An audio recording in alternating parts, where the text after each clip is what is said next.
What is up, everybody? Welcome to another Thursday night live stream. All right. I had a scare there for just a second before I got on. The internet totally crashed. And I know Jason had some issues with his internet last night. I just jumped on for just a second and saw that he was on a phone last night. So I was worried that I was going to have the same issue this evening. We always kind of have sketchy internet here, but tonight it's raining a little bit. I don't think it's storming too hard, but yeah. So hopefully the internet hangs in there. I reset everything, unplugged back in, all that kind of good stuff. But if you guys start to see it get a little bit choppy, please let me know.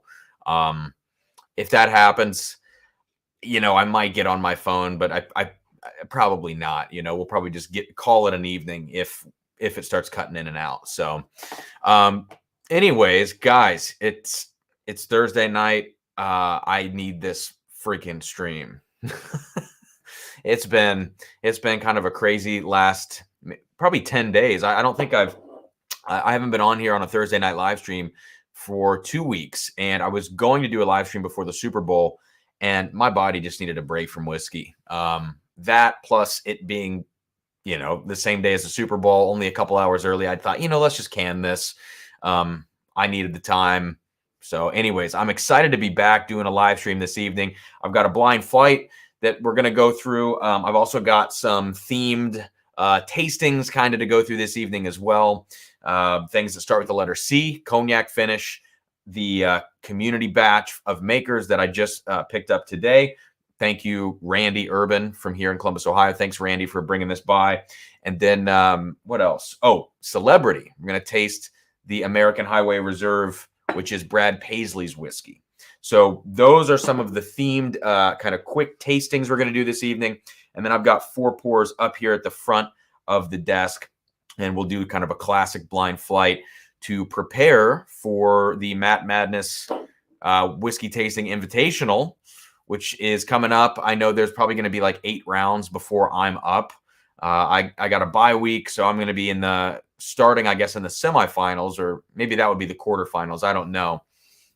So that's kind of the plan. Anyways, cheers, guys. It's a crazy day out there, obviously. I was up pretty darn late last night just following live tweets of what's going on in the Ukraine. Just catastrophic. So, cheers to you guys. Now more than ever, we need to kind of come together, I feel like, with all the craziness out there, all the division. So a little Eagle Rare, which is always my kickoff beverage. But tonight, I feel like, a little patriotism might go a long way. So cheers to you guys. Hope you're doing well.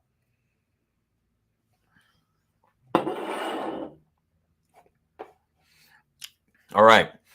So hit that like button if you wouldn't mind as you're coming in. I know I got the thumbnail up and the video up a little bit late tonight. It was up by 7:30, so only 30 minutes out there for people to get reminders and stuff and to see it pop up. But I tried something a little bit new with tonight's thumbnail. I don't know if you guys saw it, but it's like, I don't know. It's a new thing. And I think I'm going to start doing the live stream thumbnails the way that I did the one for tonight. So check that out. I don't think you can see it right now as the video is going, obviously, but, give that a look. Let me say hello to a few people in the chat. Let me know what you're sipping on this evening, this Thursday night. I'm going to do my best to not have too much. I've got a dress rehearsal 10 a.m. in the morning for shows this weekend with the orchestra. So I see Amy in the house. What's up, Amy? I need to say Amy, Sugar Kitty, and Hendo, if Hendo's in here. Guys, I know I owe you the giveaway stuff from 2 weeks ago. I'm so sorry. I've just been totally swamped. Patrons, you haven't heard anything from me either. It's just a kind of a crazy stretch here. But at the end of this weekend, after all these freaking shows, things relax for 2 weeks. So that's that. So sorry, Amy. I'm going to get that to you. I appreciate your patience. What's up, man? Nick is in the house. JG, smash that like button. Thank you. And good to see you, Jay. Ernest Riley's in here. What's up? Good to see you. And thank you for going up to the $10 tier on Patreon. I really appreciate it. Lido, cheers to you, man. David Babcock as well. I see Eric DeProfio. I see Steve Cutler, Sugar Kitty. Again, Sugar Kitty, sorry for the delay. Goodness. Peter actually got the notification before I started this time. That's good. Bev Porter. Where's Bev Porter? There we go. What's up, Bev Porter? I need to message Matt back. All the people that I was trying to get together to do live streams with, Nancy, Matt, Jack, Hood Sommelier, I just have not hit anybody back. So that's a good reminder. I need to get on that. Little Michter's bourbon for Roy R. Good choice. Amy, I'm feeling old and forgetful more and more every day at this point. And I'm still going gray. This side, this is really, I'm getting a lot of gray hairs over on the right side. Little Eagle Rare from Ernest Riley. Me too, man. And I've got this store pick. This is the one I opened a few weeks ago, which is a little more orange forward. Orange and maybe a little younger tasting, actually. Not as dark and oaky and kind of dark fruit, but I like this as well. Nick's having Disco 6. That's a good call, man. I'm doing a written review of that right now. I've got a bunch of written reviews to drop on the Patreon. Weller Antique, Yellowstone, LE21. There's 2 more that I've done as well. And then Discovery 6 is next. I'm going to just drop them all as soon as I get them transferred into my computer and get the pictures taken. Goodness. Okay, guys. Well, let's get to it. Let me start off with a couple of pours, and then we'll get into the blind flight. I figure it'll be good to do a couple of quick reviews. You know, have a little bit of alcohol in my system before we get to the blind flight, and then see how I do with it. You got to stack the deck against yourself when you're doing this training, I feel like, you know? So we'll put the Eagle Rare aside. That's kind of in the way, huh? Let's put it back here. All right. So what do you guys think? We have 3 C's tonight for this tasting. We got the Maker's Community. That's 1 C is Community. This is batch 2, I believe. And I did not get the chance to try batch 1. Many of you know I'm not the biggest Maker's fan, but the wood finishing series I absolutely love. So I have high hopes for this Community batch. I have a Scotch here, a Cognac finished Scotch, and also a Cognac finished bourbon from Redemption. These are lower proof, so we might start here. And then we have the American Highway Reserve. Why don't we start here? Why don't we start with the Redemption Cognac finish? I don't believe I've tasted this on a live stream yet, but we did some good damage on this bottle. A buddy of mine, when he got it for me. So let's have a quick sip of this. And what I want to do is taste this next to the Cognac finished Scotch and see if there's like any similarity between these profiles. This is the Glenmorangie 13-year Cognac finished barrel select release, but I wanted to do these side by side. I know it's bourbon to Scotch, but I'm going to be curious to see if they have a similarity or not. Oh, actually, let's put this in the fancy glass. The stemmed glass. Let's do that. So we'll do Cognac first, Cognac finished first. Then we'll go to Celebrity for the second C. And then we will go to the third C, Community, because this is a little bit of a higher proof. And then we'll get into the blind flight. Let's do it that way. I think that'll be a good plan. All right. So let me know if you guys have tried either this Redemption Cognac finished bourbon or this Glenmorangie Cognac finished Scotch. Let me know if you've tried these. I've only had one little sip of this Glenmorangie, and in terms of the Redemption, I've had a little bit of this, but it's been a while. Okay, let me coat the glass. Biking Bourbon, what's up? Good to see you. I love the little bike emoji. It's always good. I do the drum emoji and then the whiskey emoji for Drums and Drams. I love the Biking Bourbon combination for the emojis. That's cool. David Babcock, so excited. Girlfriend got me Jack Daniel's Heroes Collection Navy bottle and 2016 Barai. I don't know anything about that Heroes Collection, but the 2016 Barai that's a good batch. That and the 17 are fantastic. They're very similar. I think the 15 is pretty different from both of those, though. So, anyways, let's go ahead and check out this Redemption. This is 99 proof. All right.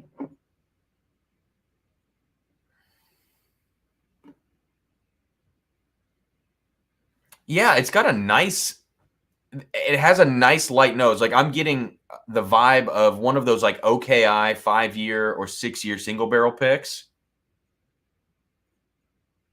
where you get a little bit of the young grain notes.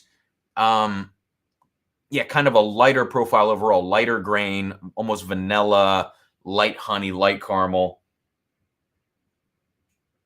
But right behind it, you're getting like almost a white grape peach kind of influence, which makes sense with the cognac cask. Yeah, it's a little sour, kind of a little grape funk in there. Almost like you get we actually went to a wine tasting last night. And one of the white wines, this kind of has this white wine kind of sour vibe to it. Huh. I like it. It's light. It's not offensive, but it just smells really delicious. Yeah, let's go ahead and go to the palate. Cheers. Mm. Ooh. Yeah. Dang. For 99 proof, that's got a great spice profile to it. And yes, I have heartburn right now, but I do think it has a really nice lingering spice and a great finish. And I like the fact that the cognac cask is not overdone. This does not feel overfinished. Whereas like the Bardstown Ferrand is crazy finished. You know, that is all cognac in there. Some of the nuttiness from the base whiskey cuts through on the Ferrand. But here on this, man, I could get the Ferrand and do it side by side. Although it's kind of a totally different beast, different proof and everything. This is really nice. I like the way that the fruit just kind of sneaks in there behind the spice, behind the grain notes, the vanilla. Yeah. Viking Bourbon is sipping an Old Forester single barrel proof. Nice. Those are really hit or miss for me. I still haven't had one that I love, but you know. Peter, ordered a redemption. Do they do 9-year cask strength store picks? Is that a thing? I know the little squat bottles are 9 and 10 years old, but do they do store picks of that age at cask strength? I have not heard of that.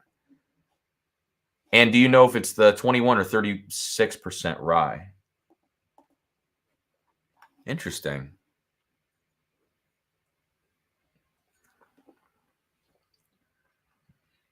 Wow.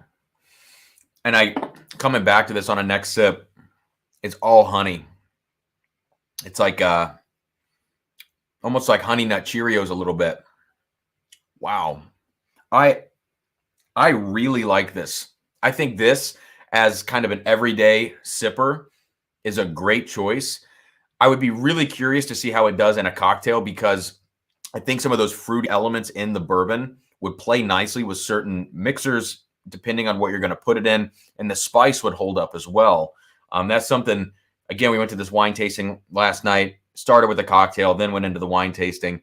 And the first cocktail was made with Old Forester 86, and it was just so weak. You know, like I can't wrap my head around it sometimes when the cocktails all you can taste is like vermouth or amaro or whatever they're using in there to mix with it. You know, it's kind of a bummer. Peter says, yeah, Sierra Springs in Alberta. Wow, I did not know you could order 9-year cask strength store picks from Redemption. That's wild. What's up, Top Dog? Cheers. Thanks for jumping in. We're doing a little sea-themed tasting. So first up is cognac for the first C. Then it's going to be Celebrity for the Highway Reserve. And third, going to be Community. And then going into a blind flight at the end. Thank you, Cheech. Yeah, everybody hit that like button if you don't mind. And I didn't say it, but no giveaway this evening. I still need to catch up on the giveaway from the last stream. So, geez, I'm just sucking. Sugar Kitty, I've seen at least 3 different Redemption 10-year picks. Are they bottled in this bottle, or are they in the taller one? Because I've seen the ones that are younger picks. In the bottles that I think are a slight bit taller than this one. All right, let's go on to let's check out this Scotch now next to the bourbon. Hmm.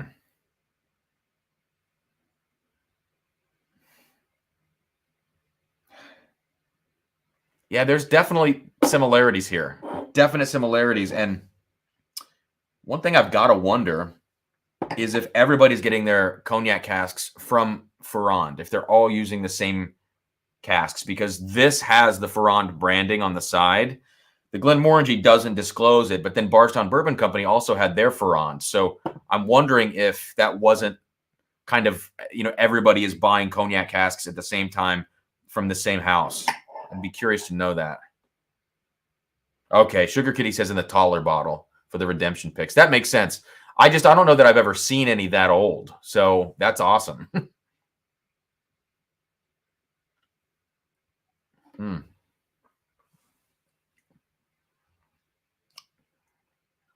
Wow. Wow. The cognac cask on this Glenmorangie, it really plays nicely. Like, I think the port finish, the 14-year port finish Glenmorangie, I don't want to say it clashes with the base spirit that gets finished, but it's heavy. It makes it a lot heavier, a lot darker and richer.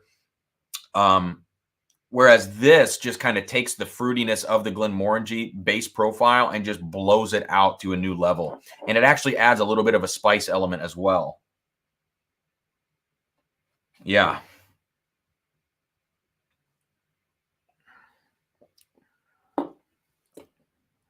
And it really, after going back and forth, it makes the grain notes in this bottle much more apparent when you put it next to this Scotch, which is so much more integrated. You really get the corn grain on the redemption quite a bit.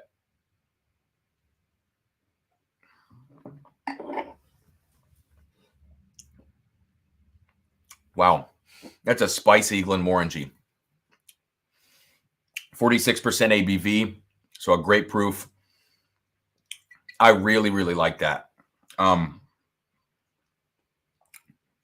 haven't done this side by side with some of the other mainstay offerings from Glenmorangie, but I might, if my memory is correct, I might put this over just about all of them.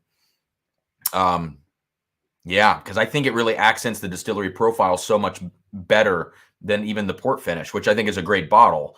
But if you're looking for something true to the lighter, fruity qualities of Glenmorangie, this is great. Really, really nice. So, yeah, you can definitely smell the similarities here, though, in terms of the way that the spice is working between them both, and also that kind of white grape peach vanilla is in both of these. Of course, you're going to get honey from Glenmorangie.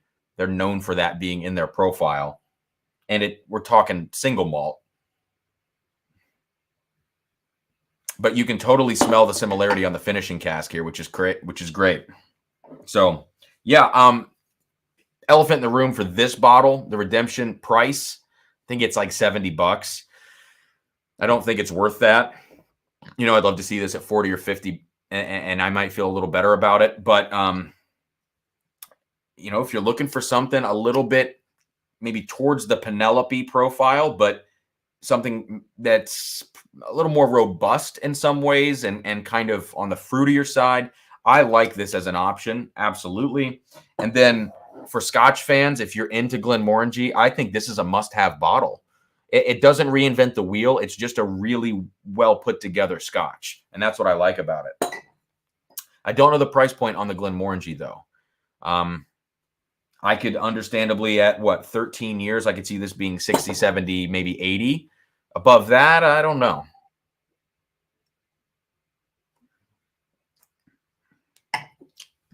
Oh my goodness. Jay, that I don't know. Let me look very quickly on my screen below here. Glenmorangie 13 cognac. Let me see what the price is. If I can find it. It's looking like it's around $80. Online stores, you can never really trust them. I'm seeing around $80.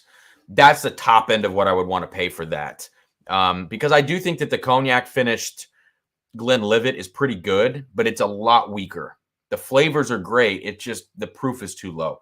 This is a kind of a perfect sipping proof at 46%. 90 in Cali. Michael says 90 as well. Yeesh. That's tough. That's tough. At that price point, I would rather get a Tale of Cake. I'm not a big fan of a Tale of Winter, although I need to revisit it. But a Tale of Cake to me was a really great representation of Glenmorangie in that price point. Thank you, Amy. I love the support. I really appreciate it. I'm excited for Matt Madness, but I gotta get it together. That's why we're doing the blind flight tonight. Okay, cool. Let's go on now to the American Highway Reserve. I do not believe I've tasted this live. I think I have a written review for this out from at least some of my patrons, maybe in the higher tier, or maybe I gave this, did this review for everybody. I can't remember. But let's get into this. So, all right. Cohen, what's up? Glenmorangie 12 Malaga is the best of the limited. I have not had that one. I know that one's a few years old at this point. I've not tried it. I've had very few of those, to be honest. I liked the Astar from 2017. I thought that was a pretty solid release. Right on brand for the profile. Very vanilla forward. I liked that one quite a bit. But let's move on now to this whiskey, which I know Matt Porter did a review of this. And I think he liked it. I think generally he liked it. This is Brad Paisley's Celebrity Whiskey, American Highway Reserve. And they put all of these barrels in a truck called the Rolling Rickhouse, and they took it across the country. And I've watched some interviews with him about it, and he's got some cool stuff to say, and he's fun to listen to when he talks about whiskey, which is great. Yeah. But what they've done is they've blended in 15-year bourbon, that mystery mash bill, the 78.5% corn, and then they blended that in with really young Bardstown Bourbon Company distillate, I think around 3 or 4 years old, and then proofed it down to 96. $100 for MSRP, although I managed to snag this for 75 shipped, which is amazing. I don't know how I landed that. It was some dude on secondary was selling this for $75 with shipping. So I bought it because I was going to buy it at $100 just to give it a try.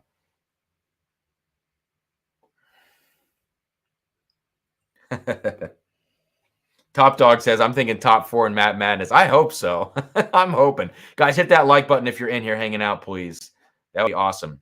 I don't know what we're sitting at right now, but I don't have my screen pulled up for that. So, oh, what's up, Nancy? Hey, I owe you a message, and I am so sorry that I have not gotten back to you.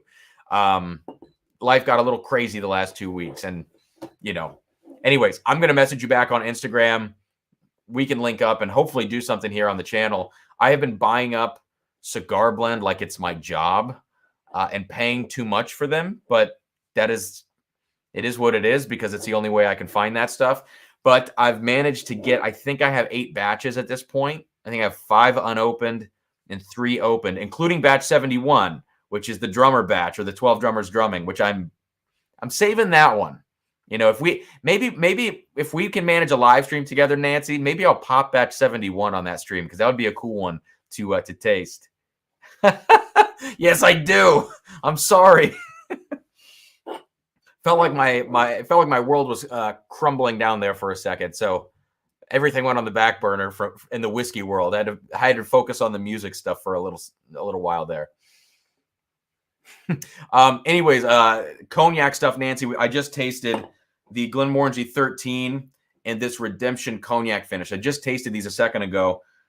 Found some similarities. I'd be curious on the casking for the Glenmorangie if they're also using these Ferran casks.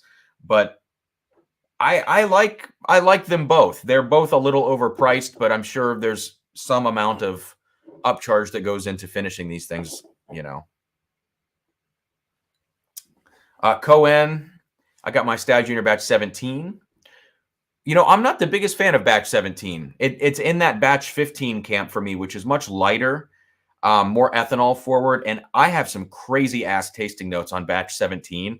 I don't know if I was drunk when I tasted it, but I did a written review on the Patreon for that batch. And I called out all these weird chemical notes and stuff that I was not enjoying. So I need to revisit that batch. I love batch 16. That is on profile for me. So is 13. So is 12. I'm enjoying the darker side of the Stag Juniors. That would make sense. That would make sense. All right. So let's get into this Highway Reserve and see what we're working with here.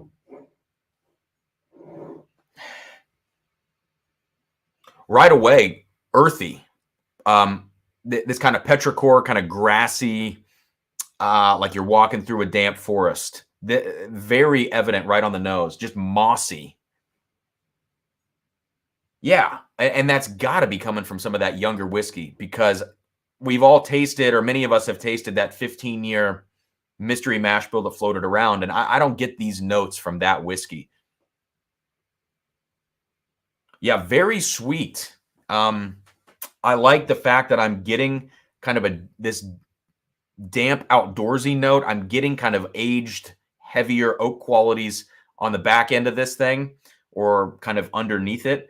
But on the top, you get a lot of vibrant sweetness. It's an interesting combination here. It's very much stratified. There are layers happening with this.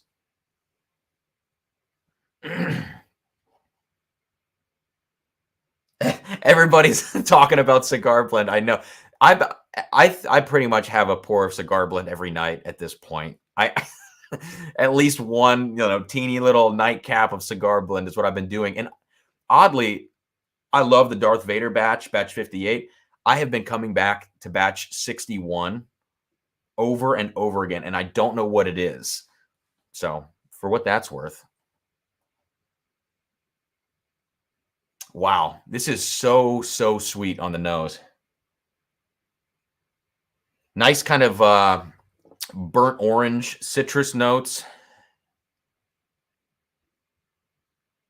Yeah, maybe some of that young whiskey is high rye. I'm getting that feeling from it, that there's some sort of active rye spice, active citrus in here. Huh.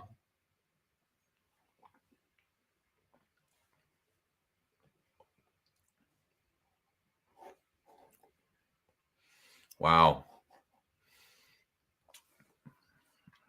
Wow. That's pretty good. That is some pretty darn good whiskey, all things considered. The fact that this is a celebrity whiskey is shocking. Wow. Let me pull something up here. Let's see. All right. Stanley, what's up, man? Remember, my birthday is in July. So is mine. I'm July 28th. I wouldn't be mad at a cigar blend gift. Actually, I just gave a big whiskey gift to a buddy of mine. It's hard to let good bottles go, but I did give a buddy of mine a Blue Run 14. He was up here from Austin, Texas. We're talking about doing a big project together in the future. And I was like, you know what? I feel like he would enjoy a Blue Run 14, kind of a hip bottle, but also really good liquid inside that bottle. And yeah. And David says, I'm not ashamed to beg. Okay, this is a good question. Dave, what's up, man? When are you doing a barrel pick? I'm not sure. I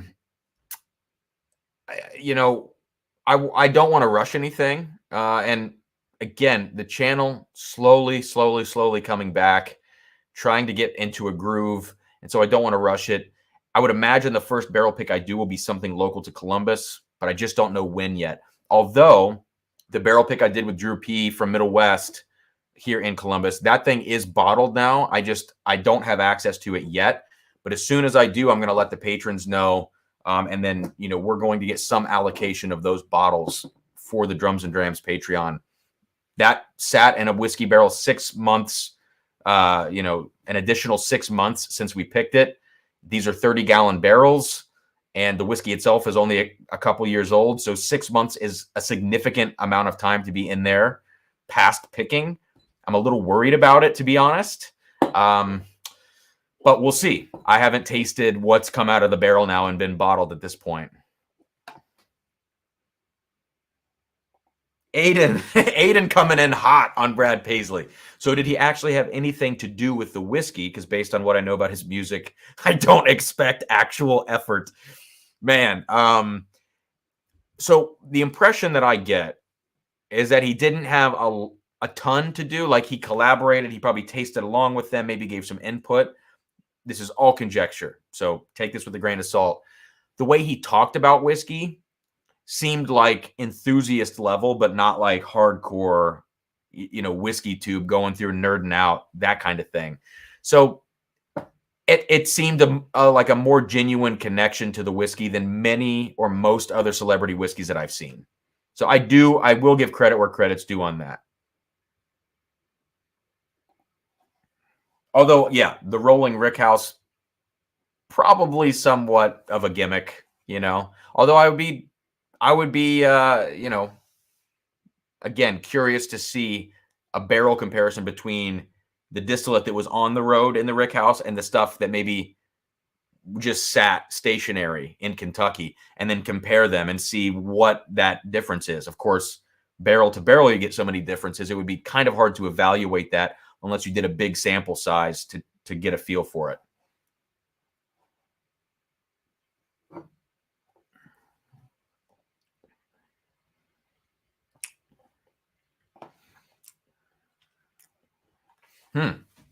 Yeah. So yeah, it's 4-year. There is 13-year mixed in here as well, which is Barton 13-year. And then a quarter of it is that mystery mash bill. But I actually get a little lavender in here. Also, snickerdoodle cookies, those kinds of notes. But yeah, really sweet.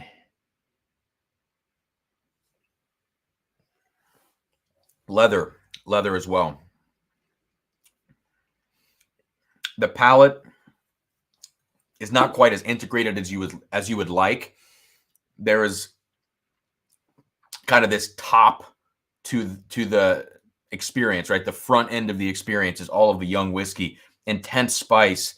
It lingers for a long time, which is a great quality, but it's not quite supported by the accompanying notes, the accompanying like sweeter notes, the kind of stuff that we're talking about with vanilla, caramel, milk chocolate, leather, lavender, burnt orange. That stuff fades away a little too quickly, and the spice lingers, but it's clearly a young whiskey spice. But at 96 proof, it drinks over its proof, and I do like that. So, has anybody tried this? Yeah, Dunny, I was talking about a Middle West barrel pick that I did with Drew P.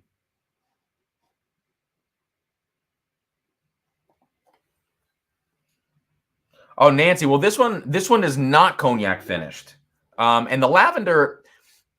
So sometimes in coffee, I'll get a lavender note in certain, and I'm not a big like coffee snob. I don't know enough about it, but I feel like in some light roasts that are a bit more like fruit driven, maybe like a Tanzanian pea berry, which is one that I'm trying right now. I get kind of a lavender note off of some of these coffees, but it's like in the context of coffee, of an earthy base. I feel like that's the kind of lavender I get on this. And it feels like, again, it's coming from that young whiskey. But we're out of the land of cognac finished stuff for now. That was just a bit ago. So that was the first C, cognac, second C, celebrity. Guys, I'm going to recommend this whiskey for a celebrity whiskey. $100 is a lot. If for some reason you could find it under 100, it's a pretty easy pickup for me because I do enjoy it. At 100, it's just like, do you want to try something new? Or do you want to go spend $50 twice on 2 bottles and grab like a rare breed and like a 1920 stuff you're going to like? I wouldn't fault you for that. But if you want to try something new, it's an interesting experiment with such young and such old whiskey, and something that can actually kind of help you train your palate. I think we don't talk about that enough. Whereas if you're a whiskey enthusiast, you're kind of new to the game, you're trying to just discern tasting notes and start to understand how whiskeys can be layered and stratified. And for me, I think of it as kind of a tasting pyramid. this is a good whiskey for that because you can read the kind of formula, the makeup of this by percentage, by year, and by mash bill, and then you can think through what you're tasting and how those things might relate. And so I think that's not talked about enough, but this would be a good whiskey for that kind of a thing. Oh, nice. Nancy's got a dog named Brandy. That's great. Dogs are a little too much work for Sarah and I. We have a cat, an evil cat named Lucy, short for Lucifer. Not actually, but it's fitting.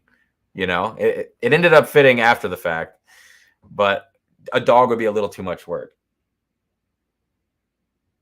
Sugar Kitty says, I have a Tanzanian peaberry, blah, blah, blah. I can't talk. Tanzanian peaberry that is closer to, I don't know that word.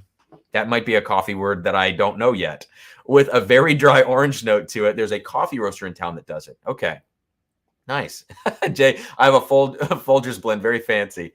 Honestly, the only reason I'm into the coffee thing is Sarah got me all of the fixins to make pour over coffee for Christmas. And so now I'm trying to do the coffee thing.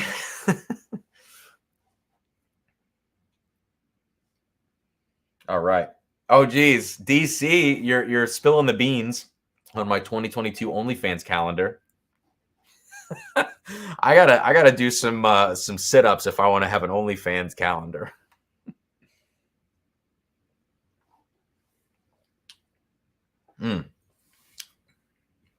Wow. Okay. So I kind of just aimlessly sipped this American Highway Reserve like twice. And on this second sip, I got cigarette ash. That is not a tasting note that I normally get. I mean, maybe on like an Ardbeg, a particular kind of Ardbeg, I might get like a cigarette ash, like a Corey Vrecken or something really intense. I got cigarette ash on this, and not in a scotchy, peated way, in the context of an American whiskey. Very interesting. I didn't hate it, but it was kind of caught me by surprise. Okay, this is an Ethiopian coffee area. I won't try to pronounce it. I'm going to go look that up after the stream, though. Just sound it out, right? Okay, let's pop a bottle now. Before we get to tonight's blind flight, which my beautiful and tricky wife poured, as she always does, we're going to crack open this community batch, which honestly, based on current world events, damn it, we need a little bit more of a sense of community. I know I'm just being cutesy by saying that, whatever. But for what it's worth, this community batch has a great message similar to this New Riff 15. Another great message helping out the people at the beginning of the COVID pandemic in the restaurant industry. Proceeds going to, different charities, stuff like that. Great message there. Same thing with this community batch. And one of our local whiskey groups here in Columbus, Ohio, was one of the contributing parts of this blend when they did this. So this is batch number 2, I believe, bottled in October of 2021, 108.2 proof. And then we have the percentages of the stave profile on the back based on all of the different blends that went in here. How many were there? Quite a few. There were 6,000 bottles produced. And that's quite a number of people involved here. So, yeah. Let's get a pour of this. Hey. Let's get a hefty pour. So, I don't believe he's watching, but Randy, a friend of mine here in Columbus, brought this over about an hour and a half ago. He picked it up.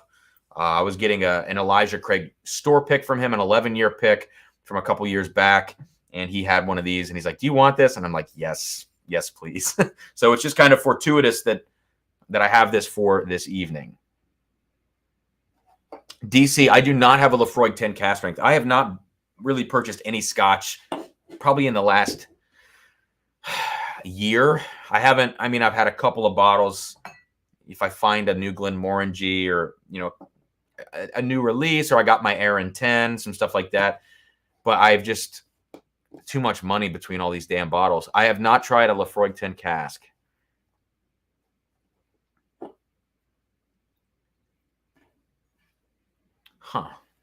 Huh. Stanley says, yes, the final grandma's purse note, cigarette ash. All right. So on to the community batch.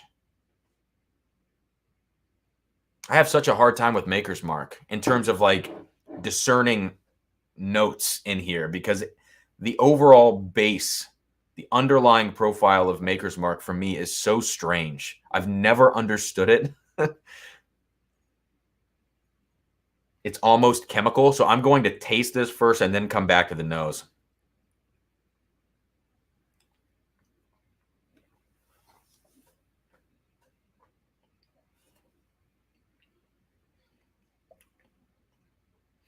Wow.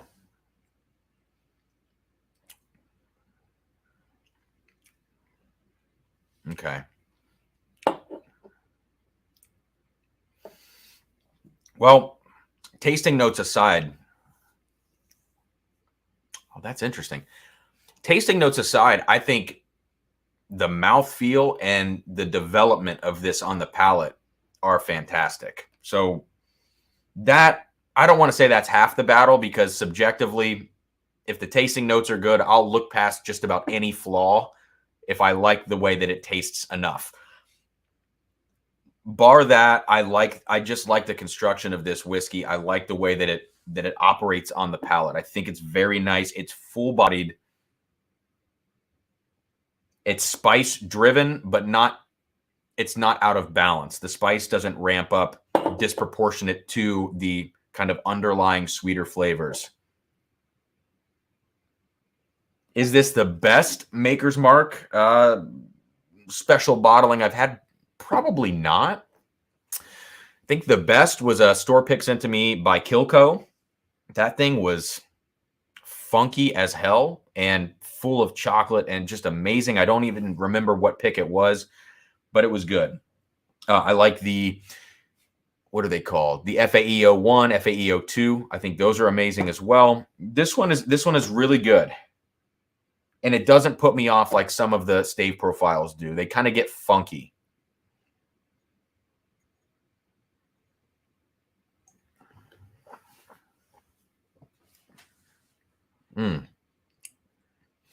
Really nice candied strawberry, candied cherry notes. Poached pear. I don't know why I'm saying that, but I'm getting like a poached pear note. Of course, you're getting great cinnamons from this Maker's Mark. And I like the woody quality of this. Sometimes Makers, like the FAEO 1, had a lot of wood, but it was dry. It was that kind of sharp, aggressive, dry wood note. Again, I always talk about like you walk into the lumber section of a Home Depot. This is a little bit more musty, and I'm enjoying that.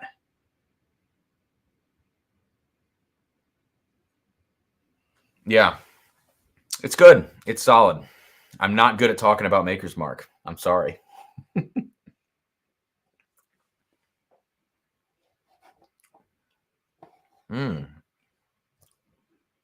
A note of tomato. That is nothing that I've ever thought about with whiskey before. And now I'm gonna like search for that note in everything, you know.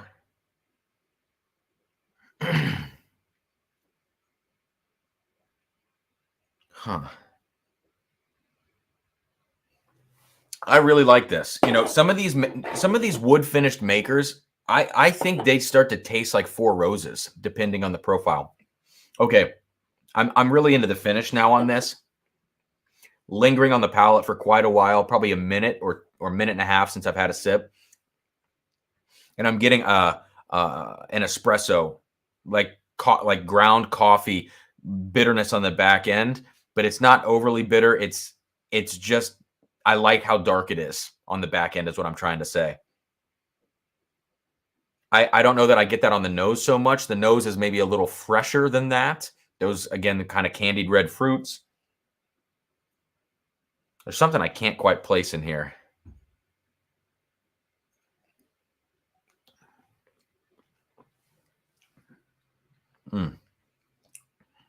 And I think with makers, you just got to have a few sips to get into it. And once you acclimate to the profile, it becomes much easier to drink.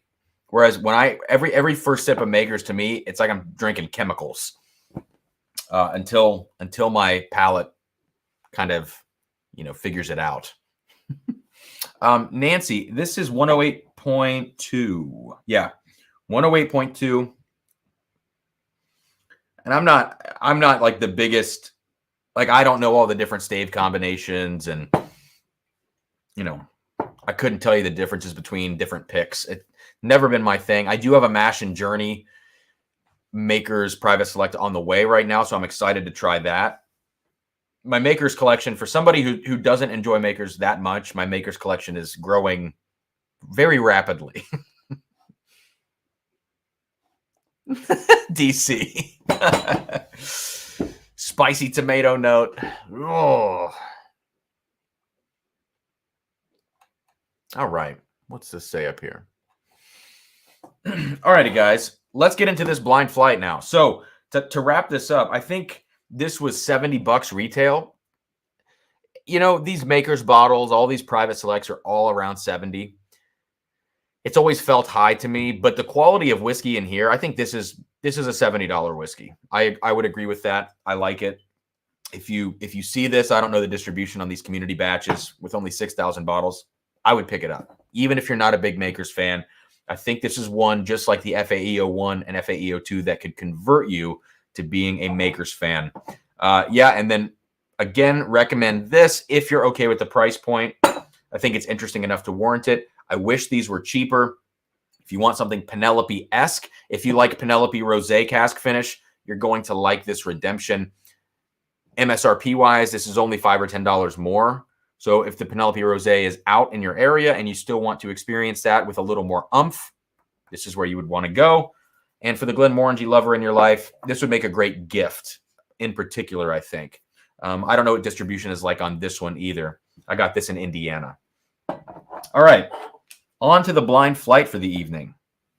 So let me move these back. As usual, I'm going to try to guess 5 things tonight in preparation for Matt Madness. That is type of whiskey, age, proof, distillery, and finally the bottle. So those are the 5 qualities. No score system, no point system or anything like that. But it's just like, hey, did I do okay, or did Sarah totally trick me? And more often than not, she totally tricks me and she wins. All right, so hit that like button if you're hanging out right now. We got 41 people in here. That's awesome, especially because last week I took the week off. It kind of kills the momentum when you take a week off of these live streams, but I have these rehearsals sometimes on Thursday nights, which I think I have another one in 2 weeks where I'm just not able to live stream, which really sucks. But I got to go play in the old Dorchestra, as they say.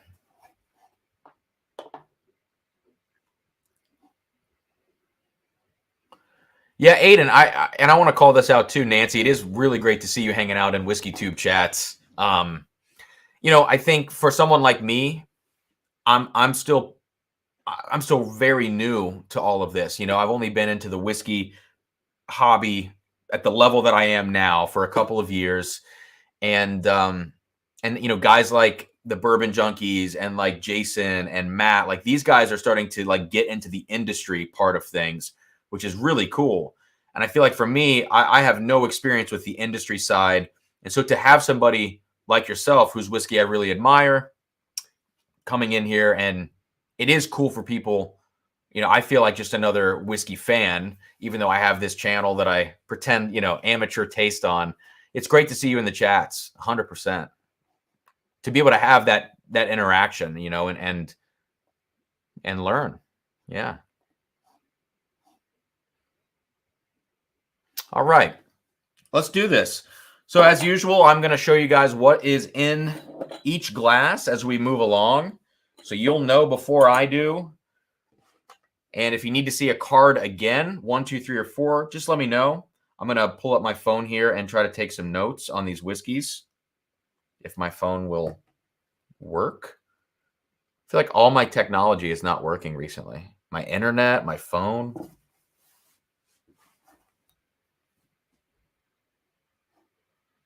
Okay. Here we go. Glass one. Let's get started. Let's get some air in these glasses. Swirl and coat.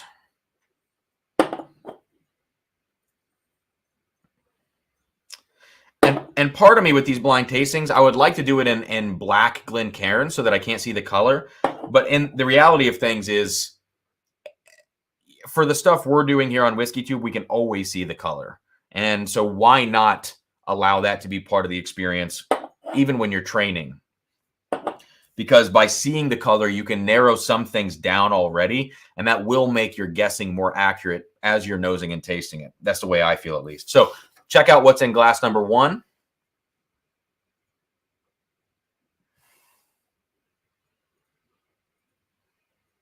All right. So this right now is smelling like a Buffalo Trace product.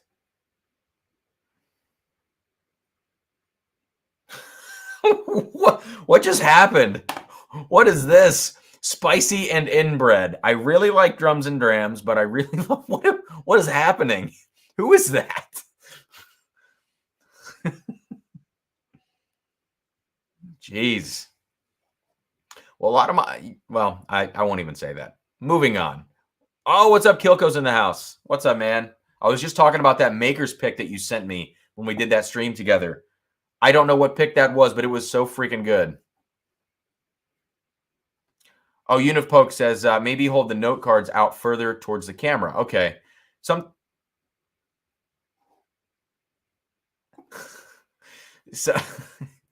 Sometimes the note cards don't focus out there, but I will try. So here it is a little bit closer. I know it tries to focus on my face. So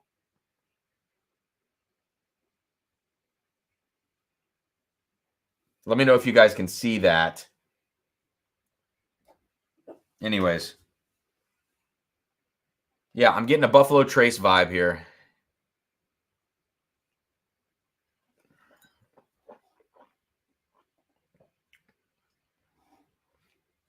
Zachary Jones, that must be Grease.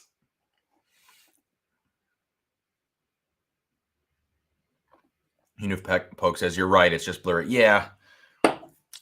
Now that I have the autofocus working on my face, it only wants to lock onto your face. It doesn't like to find other things when you hold them up.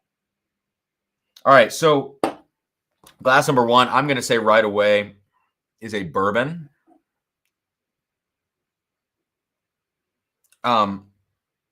This has a Buffalo Trace vibe to it, and I'm going to go with my gut on this and say that it's a Buffalo Trace product. Age is a tough on this. But it feels like it could be 8, 9, 10. So I'm going to say 9 years old for this. I'm going to guess 100 proof. It seems like it's right in that 100 proof range. I'm going to say Rock Hill Farms on this. So to me, this is standing out. I might be totally wrong, but this, again, reminder of what's in here. This to me feels like Rock Hill Farms. If you told me it was an E.H. Taylor small batch, I would believe you. It's a little bit harsh. So I don't know.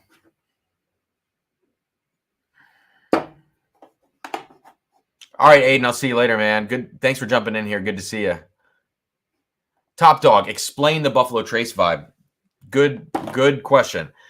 For me, it's like there's a particular honey quality and a particular grapiness. So it really has to do with the honey in the grape. And then depending on the Buffalo Trace product and the age and also the single barrel, which so many of them are, there is a distinct grain note. And I don't know if it's the corn or the rye. This is the problem. I get it more on mash bill 2, which leads me to believe that it's actually the rye that is giving me this certain grain note that I get. In a really bad bottling, that grain note tastes like pea. It tastes like the way pea smells. I know that is like super gross, but that's what it is to me. And so that's typically like the younger you go and the higher rye you go in mash bill 2, I start to get that particular grain note. So yeah, honey, it's a particular honey quality that's distinct to Buffalo Trace that combines with this kind of grapiness / sweet oak, and then that grain note depending on the age of it. But this also, I'm actually, now that I go back to the nose, I'm getting a little more cinnamon, which I'm going to hold true that this is Rock Hill Farms because it would be a mash bill 2 with higher rye, more cinnamon, would make sense. But we'll see. DC says, which 2 do you think you will face in round 2? Oh, that's a good question. DC, I don't remember how this breaks down. Is it the first 3 and then the second 3? One of each of those groups? Because I looked at the bracket, but I don't have it memorized. If Clifton, Perry, and Trev are together, I'm going to go Perry. And if David, Kira, and Brian are together, I'm going to go Brian. So I would say Perry and Brian from that group. That's going to be, because I think Perry did really well last year. I need to go look at the brackets again, though. Oh, Brian is with Perry and Cliff. That's a good matchup. Dude, Brian Bikey calls every tasting note in the world. The problem is, and like I think Brian could be a crazy competitor in the bracket because he wasn't in it last year. So we don't know how he's going to do.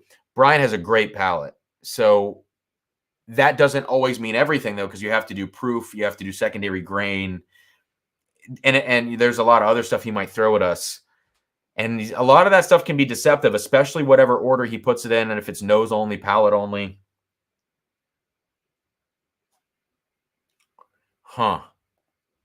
R. Kelly wants a drink of that. Dude, comment of the day. Can I pin that to the top? That's a great comment. Paul Graham, what's up, man? Hey, you sent me a message a day or 2 ago. Like I said earlier in the stream, I'm so sorry, man. I've been freaking swamped. So, dude, I'm glad you got that stuff. Those got lost in transit, it looked like. I think they went to some far away city and then they made it back to you. It took like 2 weeks for that package to get to you, and I was very worried. So, Kilco, if you want that Maker's bottle, it's the Private Select and the Generations of Proof sample set. Okay. I don't know much about that, but I'll have to look for it.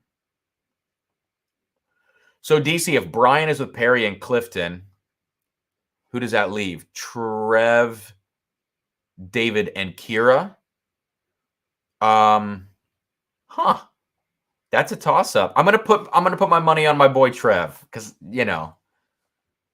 I would love to face off against Trev again. So, Paul, I'm glad you like it, man. I can't remember exactly what I sent you anymore. But I'm glad you're enjoying it. I know that I sent you good stuff. I wanted to only send you some high quality whiskey. All right, we're gonna get to glass number 2 now. Eric Waite says, if proper 12 is in a blind tasting, the losers whoever's drinking it. I haven't had proper number 12 in probably about 2 years, so I'm doing all right. Also, what's up, Eric?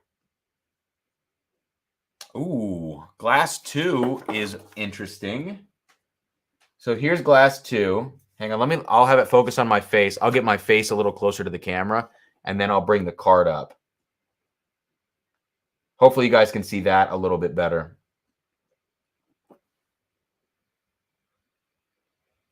Oh, this is a weird one. This is a really weird one. This is very ethanol and spicy up front. The color of the whiskey is pretty dark. Wow, that first whiskey is crazy light compared to this.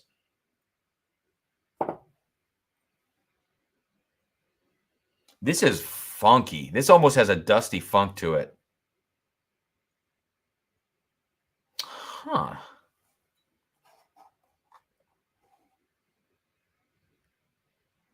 Oh, Amy, let's do it. Let's freaking do it. Okay. I got to talk to Trev about getting on here and doing a stream again. If we could do like if we could do one of those kind of head-to-head blinds in preparation, that would be a lot of fun. Let me talk to him. DC, very clear and readable. Good. Sarah will be happy to know that it's very readable. Oh, nice. Okay. I think I've seen some of those package sets.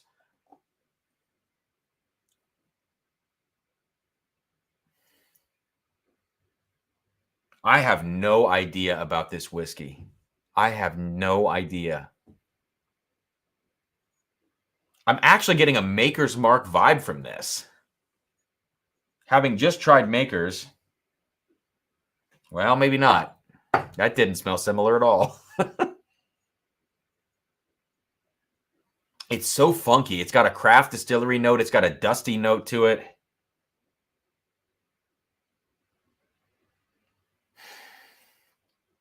Wow.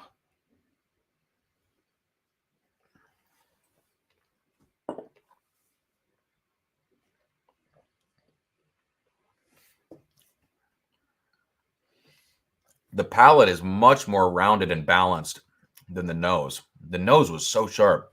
Palate actually falls off in the finish pretty quickly.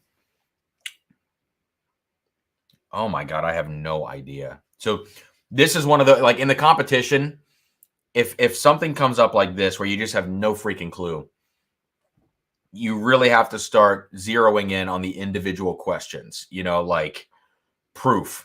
Don't try to think even what distillery, what bottle, just think proof, think age.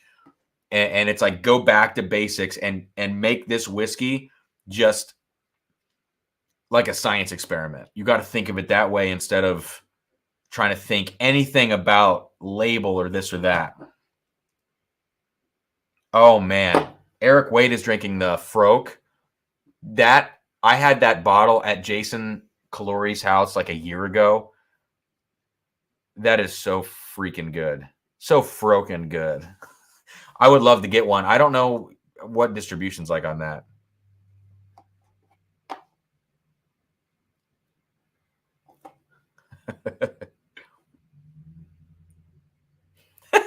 Stanley Wags must hate Makers. Holy shit. Makers vibe. So anxiety and oh my God, that's amazing.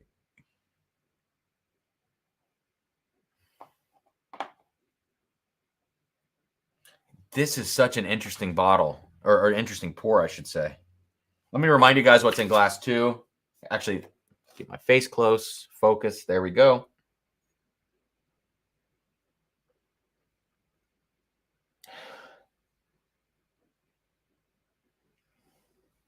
I'm getting like tree bark and cinnamon and no, I can't believe I'm specifying fig.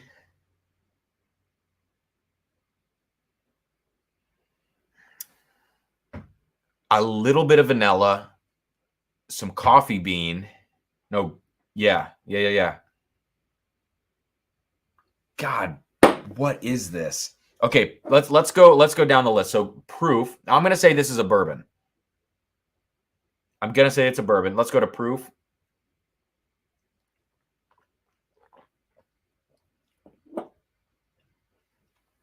This might be finished.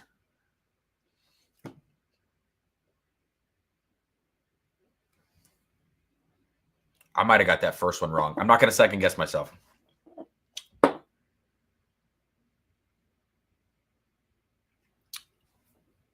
Huh. I have heartburn, so this is not helping. Proof 105?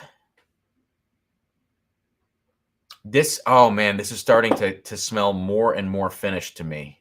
Like something funky and sour and weird. Almost like the Ferrand.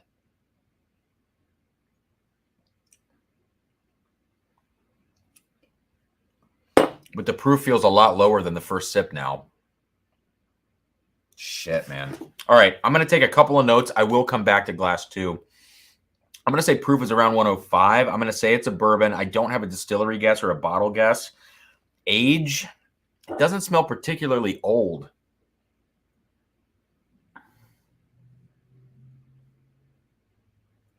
And I'll just say it's finished, and I'll say it's 8 years old. I don't know what's going on with that glass. That's crazy. Got a little Maker's pull tab stuck to my water here. Top Dog says, I switched to the American Highway Reserve, and the only thing I get is an ashtray. It really does smell like cigarette ash. It's weird. Give us our figgy pudding and give it to us now. That's funny, Sugar Kitty.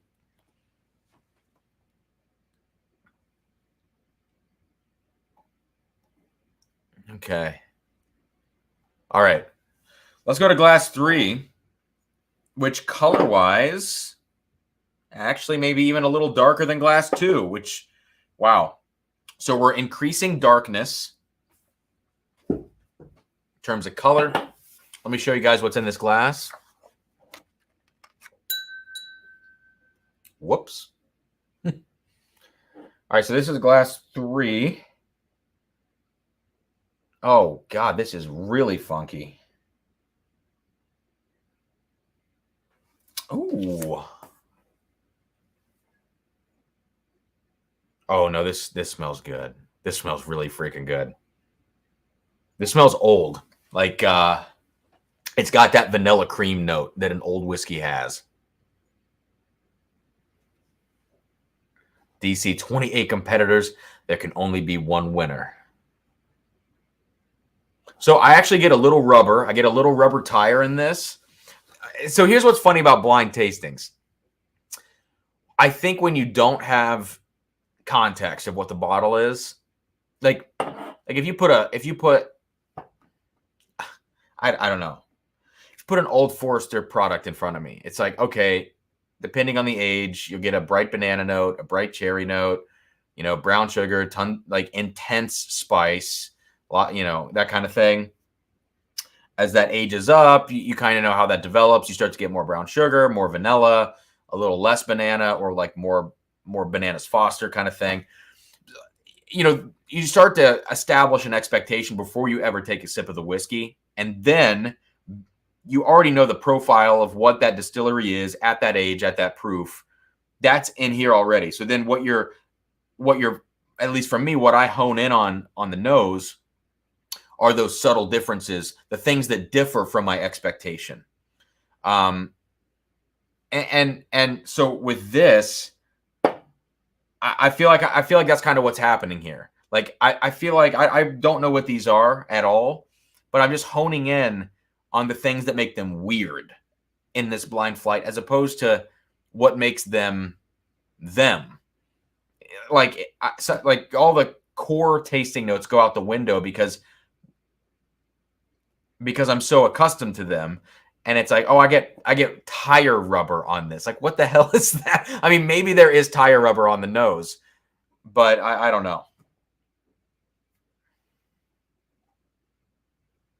This is a weird one, but it smells old. Like I'm getting 12 to 14 year vibes on this. Maybe not. It's intense. Bourbon or rye or different whiskeys. I would say this is a bourbon. There's enough spice that I could see like a high rye bourbon. Ooh, but yeah, dark chocolate and vanilla cream all the way. But the proof is pretty darn high.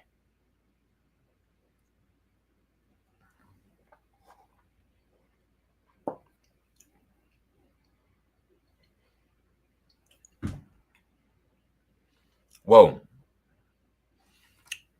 It's like, well, the palate did not go the way I thought it was going to go on that. I thought that was going to like hit and just ramp up, and it appeared, and that's as exciting as it got. And then it just started to kind of dissipate, and the flavors were nice, but there was like no development on the palate. It's, whoa. If you're in Photoshop and you like you make a circle in Photoshop and you start feathering the edges, or adding noise, you know, kind of that granular look. That's what this was like. It was like there was a center point, it hit your palate, and then it just went, it just fizzled out like a sparkler on the 4th of July. Yeah, that rubber tire. Oh, this could be Sagamore Double Oak. I actually get the Double Oak Rye. I get stuff like that on that Sagamore. It's almost like a burnt toast. Here, let me remind you guys what's in this. I just got a really nice Luxardo cherry note. So maybe this is being deceptive on the age. Maybe it's double oaked, which makes sense with the color.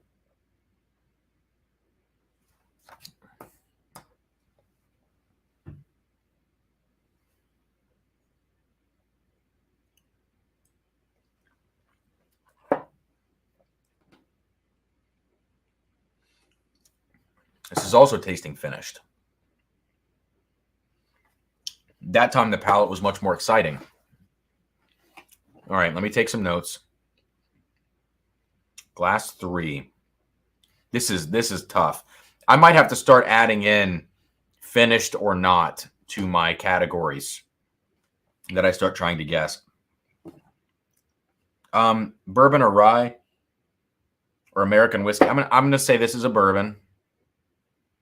Proof. I'm gonna say that this feels higher proof. This might be an apple brandy finish. I'm going to say 120 proof. I'm going to say this is finished because it's just got some funk to it. Distillery? Jesus Christ, I have no idea.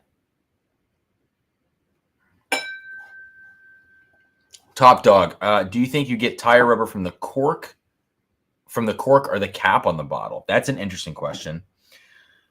Sometimes I think with different kinds of natural cork, I actually think besides them actually having a tainted cork, sometimes the cork can have an effect on the whiskey, like a really strong smelling cork.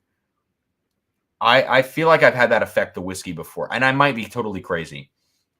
I don't know that the tire rubber would be from that, though. I tend to get tire rubber on double oaked products that are not managed well, at least in my opinion. Like young craft distilleries doing double oaked with stuff that's too young.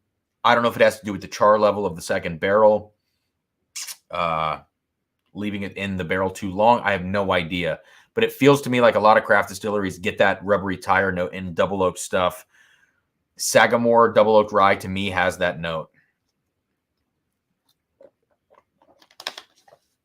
Oh, this is a good question. Eric, do you have flags for bourbon that help you identify the producer? Yeah, I think so. And especially the main producers. I feel like I do. Four Roses can be nebulous because there are just so many recipes. There's typically like a core profile because it's all the same grain, but the yeast strain can really have an effect. And holy crap, like a tier 6 to a tier 1 is vastly different. Tier 6, they usually pull those earlier because they're higher up, and so you get like a 9.5 year instead of 11 year or 10.5. You have so much more leather to me on those high floors. But anyways, that's not the point. I feel like Buffalo Trace, Brown Foreman generally, because distinguishing those profiles can be tough. What else? Like MGP can be varied, but I feel like I have a decent grasp on MGP stuff. Michter's is nebulous because it's sourced and there's just so much going on there. Buffalo Trace, I feel like I have a good grasp on. But yeah, I think the red flags for me just come down to tasting notes. It's not about mouthfeel as much Yeah, I think it all comes down to tasting notes, basically, and particularly on the nose. You don't even really need to taste it. Top Dog, I agree. The bamboo caps, I got rid of those bamboo caps immediately after I bought them, and I went to these glass caps. They had a rubber insert on them. I took the rubber insert off because you can just smell it. So I get rid of that immediately. I have a very sensitive nose though. Um, and Sarah says the same thing. I have a really sensitive nose to stuff like that. Paul Graham, holy shit, man, $50 super chat. Thank you so much. Oh my goodness, Paul, you've been probably my biggest supporter for the channel, and I cannot thank you enough, my man. One of these days, when I get back to the West Coast, which I don't know when that's going to be, one of these days on the way out there, we're gonna have a dram together. Because holy shit, thank you so much. Oh my gosh. And I'm sorry I don't have a giveaway tonight, guys, but it didn't feel right to do it when I'm so busy, and we'll save it to next time. All right. Let me go through glass 1 through 3 real quick on the nose. Ooh, glass 2 smells way different now. I'm still inclined to believe glass 1 is Rock Hill Farms or something similar, but Buffalo Trace. This is glass 2.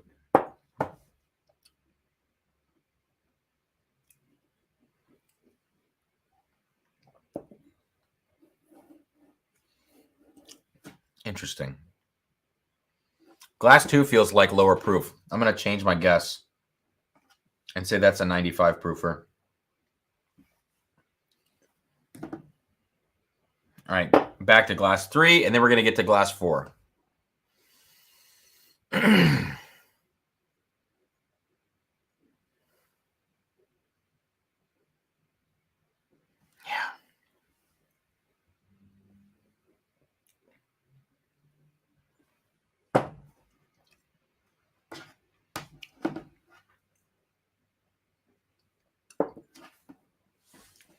I just don't know.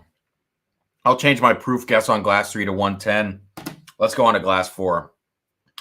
God, this is a really tough flight. The color on this is crazy dark, and it's also very, very hazy. So non-chill filtered, I have to imagine.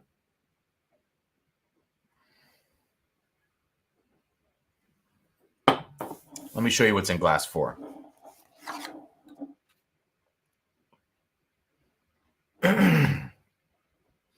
All right. This is this is not jumping out of the glass. I feel like this is a much lower proof, but given the color, I am confused.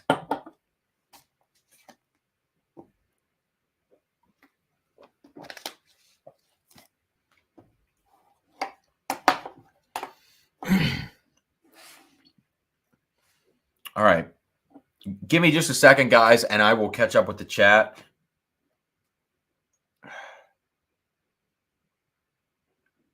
Sarah is killing me tonight. What is going on here?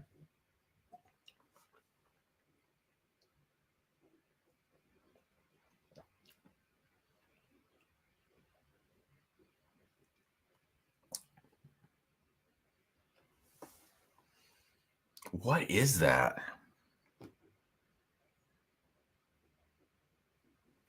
I have no idea what this is.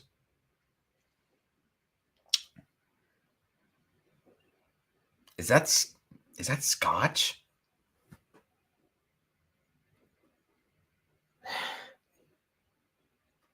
What the hell is that? It's so hazy.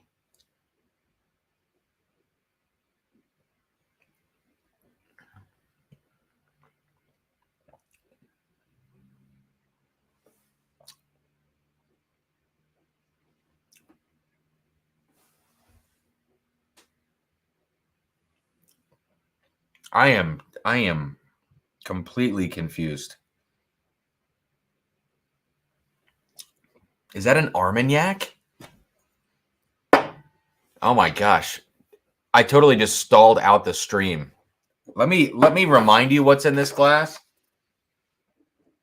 I have no freaking clue what this is.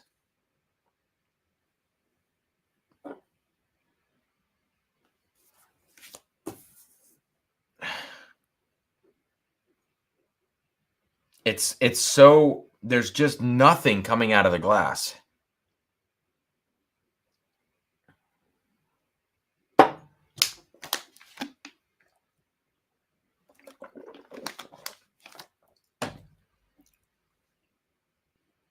Okay. I feel like if it was a scotch, I would taste it and go, oh, this is clearly not related to what I've been drinking so far tonight. I'm not getting that impression from this glass.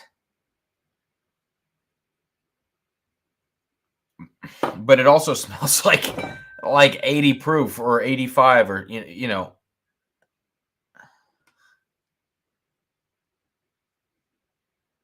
What is she doing to me? Yeah, I feel like it's still an American whiskey, but yeah, it's got to be. It's got to be. Okay, Kilko says that's a tricky one. All right, let me jump up here. Okay, we're talking about Penderin here. Let me keep going. Paul says we've never, but your friendship. Oh, thank you, man. Yeah, we've never. I assume you're saying we've never met. Yeah, dude. I know. I would love to. I would love to get out there. Those pictures you've posted of the, I think it was Stag Junior on kind of that wooden post, and just the freaking gorgeous scenery, the background that you had. Oh my gosh. Amazing. I've told Sarah, the next time we go out to the West Coast, we are stopping off there. We're going to have a freaking pour, have a night there, go to dinner, whatever, just, it would be amazing. I appreciate you, Paul.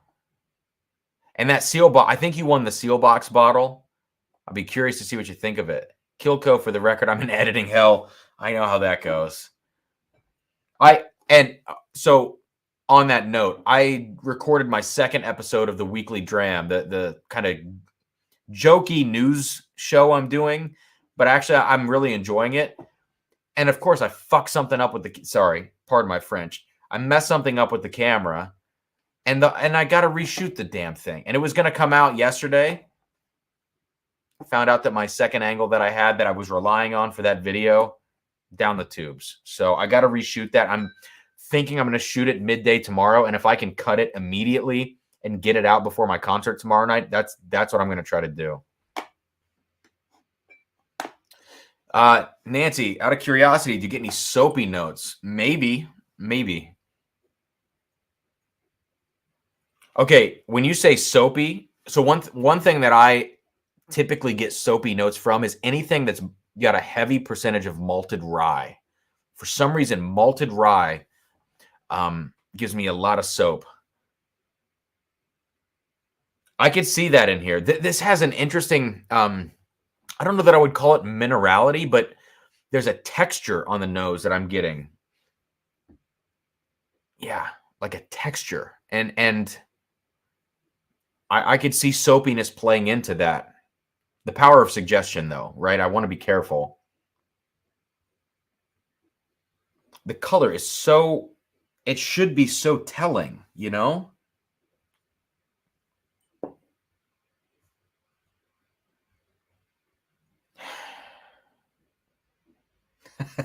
I'm at a loss.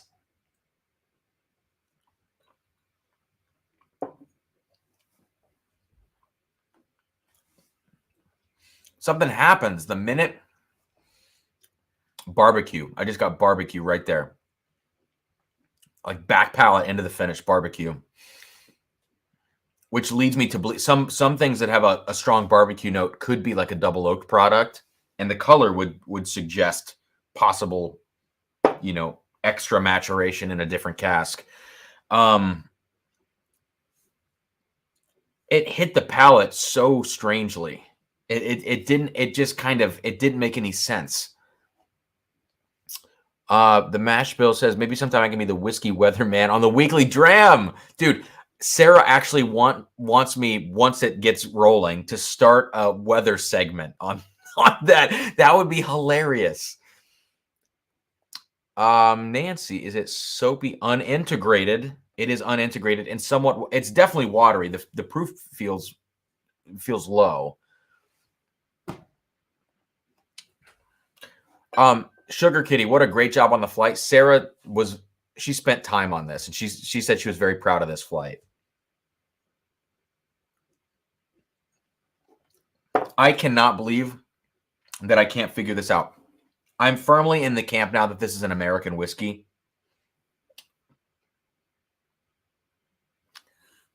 Even after I say that, I'm like, no, maybe it's not. Oh, glass 3. MGP. I didn't guess that before. That's got to be MGP. I said bourbon finished, and I even thought it might be apple brandy finished. I might roll with that on glass 3. After that comparison, if it's not, ooh, little funk there. I'm going to say that's an apple brandy finish, though. Or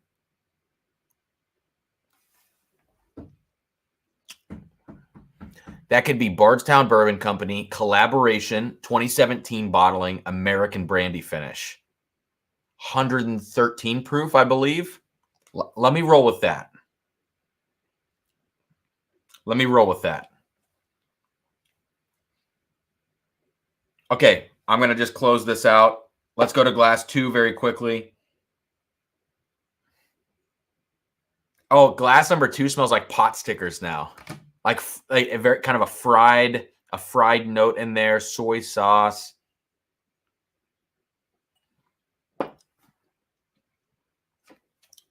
Proof much lower feeling now. All right, I have no effing idea. I'm gonna say glass 4 is an American whiskey. And it's spent time in some other cask, and it's like around 85 proof. Let's reveal these. All right, glass 1.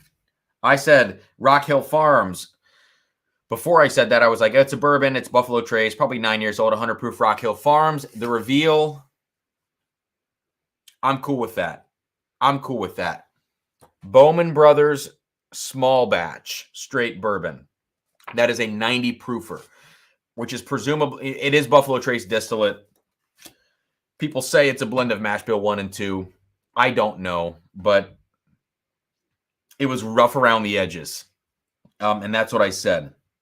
It had that kind of active grain note that I get from Buffalo Trace that kind of has a urine quality to it. I don't know why I say that, but that's what I get. Yeah, umami. Yeah. Sugar Kitty. 100%. Unipoke. Yes, Sarah made this flight, and if she's still awake, I will go ask her if there was a theme to this. She knows to be tricky, though. So,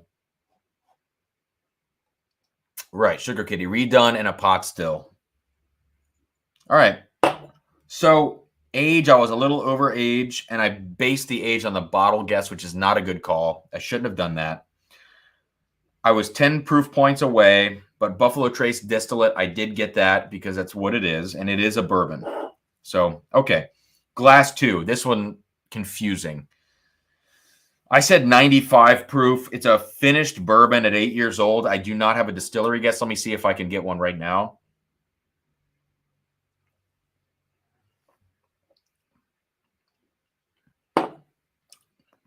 It's oddly very similar to glass 1. Let's say John J. Bowman. I don't know. Oh, goodness. It's Isaac Bowman. Port finished. I said it was finished. I said 95 proof. This is 92. 8 years old. I don't know the age on Isaac Bowman. I would imagine like 6 to 7 plus finishing time, maybe. Someone can correct me if I'm wrong. Bourbon, yes, finished bourbon. Distillery, I didn't guess a distillery, or a bottle. I'll take that.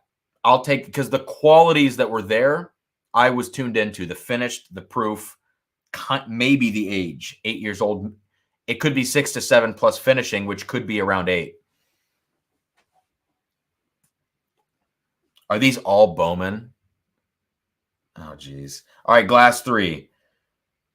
This one was confusing. I said bourbon, 110 proof. I went back and forth between 120. I said maybe an apple brandy, and then I was like, you know what? Maybe Bardstown American brandy finish. Let's see what it is.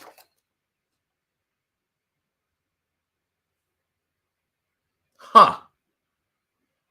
Okay. So Chattanooga 1816 cask. And this is it. This is it. So I came back to it and I said, oh, that's MGP, which this is.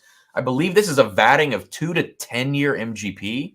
It's a really weird combination, if I remember. Again, correct me if I'm wrong, but I think it's 2 to 10 year on the 1816 cask. To me, this always tasted sherry finished. Always. And I don't think there's anything finished in it. But I said that I thought it had a finish to it on my notes. And that's funny because I always thought that this had a finished quality to it. Again, I'll take that because that's right in line with what I've tasted before. Proof, I said 110. It's 113.4. That's not bad. I didn't guess an age. And I'm glad I didn't, because it's a crazy blend.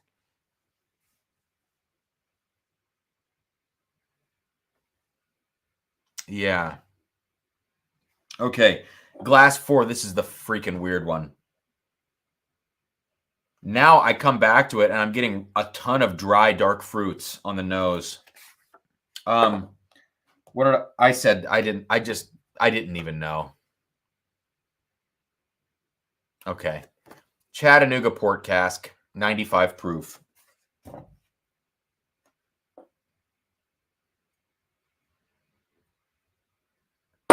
Interesting. So I don't know if Nancy is still in here, but Nancy asked me a great question. That was, do you get any soapy notes? And is it soapy, unintegrated, and somewhat watery? I've never noticed that with the port cask. I haven't tasted this in probably 6 to 8 months. But when I mention malted rye, which I think the Chattanooga rye, the 99 proof has, I think it has a large percentage of malted rye in it. That always gives me soapy notes, and that's a Chattanooga product.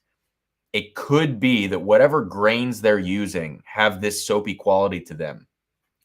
That's my hunch. And I would like to see what the mash bill, the underlying mash bill of the port cask finish is as compared to that rye whiskey. If they use the same rye grain, perhaps malted rye grain, I don't know. I would like to know what's going on with that. That is a very hard flight. I mean, we went from 90 to 92 to 113 to 95 proof with 2 very distinct finishes and another that appeared to be finished. Wow. Oh, this is Nancy. This is the stuff that I want to know. It sounds like the Chattanooga port cask could have had some saponification in it from too fast of a barrel to bottling water reduction. So I've heard, Nancy, right? I've from Still Austin, the slow water reduction that they talk about that you do there. Like I've heard about that, and I've never known what the impact is the other way if you don't take the appropriate amount of time to do something like that. So saponification, I did not know that was what that result would be. Interesting. Cohen with the music and whiskey pun, joke pun, whatever you want. Itzhak Bowmanstein is Sazerac overrated bourbon for a port finished bourbon. Woodinville port is much better. Yeah, the Isaac Bowman port finish. Yeah, it's not. It's fine. It's like a weird Eagle Rare, is what it smells like. Like a weird Eagle Rare. Sugar Kitty or Soapy is in the bottling process being too fast. Interesting. What an intense flight. I mean, with all these finishes and breaking it up, having a second number 2 is finished, number 4 is finished. That's good. I'm gonna have to go talk to her right now. Let me ask her real quick. Hey, are you awake? Did you theme the flight on purpose? Why? 2 and 2. That was hard. Yeah, people really like that flight. They did? Yes. Oh, nice. That was really hard. And the proofs. Yeah. Oh my God. I got some of it though. Like some of the base characteristics I got. Wow. Nancy says, I do a slow water reduction for every distillery I work with. At any rate, if you have too many fatty acids in a distillate, there is danger it will saponify if you reduce it too fast. Wow. Nancy, I like I said at the beginning of this whole stream, I owe you a message, and I can't wait, hopefully, to have you on, and I have a lot of questions for you behind the scenes as well. Anyways, thank you for being here. Thank you everybody else for being here as well. Cohen, I love this joke. Itzhak Bowmanstein. Itzhak Perlman. Guys, for those of you who don't know, that's a violinist. Itzhak Perlman. Look him up. Very famous violinist. I think that's it. I feel like I got a C on tonight's flight. But for a Map Madness flight, if that's what this was, and I was guessing characteristics of these pours, I feel like I would have done pretty well. And so that's what's exciting to me. And to recap the beginning of the flight, or the beginning of the night, I should say, the cognac pairing, interesting, both overpriced. This would make a great gift for a Glenmorangie or Scotch lover in your life, particularly if you know that they're not as into the peated stuff. I do enjoy this. And then this is a nice alternative for the Penelope Rosé cask finish. Again, $75 or whatever it is, MSRP is a little too much. One of the better celebrity whiskeys I've ever had, though $100. And I like this. I like this community batch number 2. So I think that's all I've got, guys. There should be a live stream next Thursday. That's going to be in March. So, excuse me, I will have the March calendar of live streams out at the beginning of the month. And what else? I have the King of Kentucky 2020 video on the way. And now that I've got, fingers crossed, all the camera drama figured out with the new camera setup, I will be able to crank out some more reviews, some more full reviews of bottles. I want to get Stag Junior Batch 16 out there quickly so I can get Batch 17 to follow behind that one. And I have so many new bottles to review. It's not even funny. So keep an eye out for that.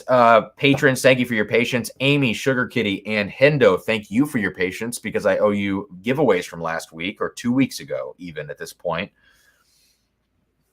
Let me look around. Am I forgetting anything? I don't think so. So cheers, everybody. Let me check the comments one last time. The danger of saponification tends to be around 46. And that's, what is that at? 47.5, which interesting. The same proof for flocculation. I do not know that word. Is reversible, whereas saponification is not.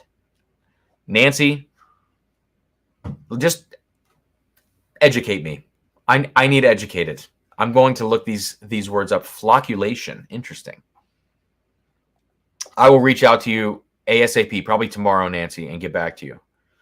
Cohen, Wally's here in LA, is looking for a new spirits buyer for their store. Send your resumes and call Randy. Nice. Okay, Kyoko says it best. Sweet dreams and sweet drams to everybody here. I'm going to wrap up with a little community batch number 2 from Makers because I really liked it. So, Dustin, any update on Matt Madness when you're competing? I don't know when. I am in the second round, so I have a bye week for the first round. He has to get through 8 rounds of 3 people each before I'm going to get in that competition. So it could be a month to 1 to 3 months, I'll say. It could be before I'm in there. I don't know his plan for how often he's going to do the competition. So, Nancy, we'll discuss all this when I'm on your show. Amazing. All right, guys, cheers. I'm going to have a last sip of the community batch and then promptly pour some batch 61 cigar blend to end my night. So I'll see you guys soon here on Drums and Drams.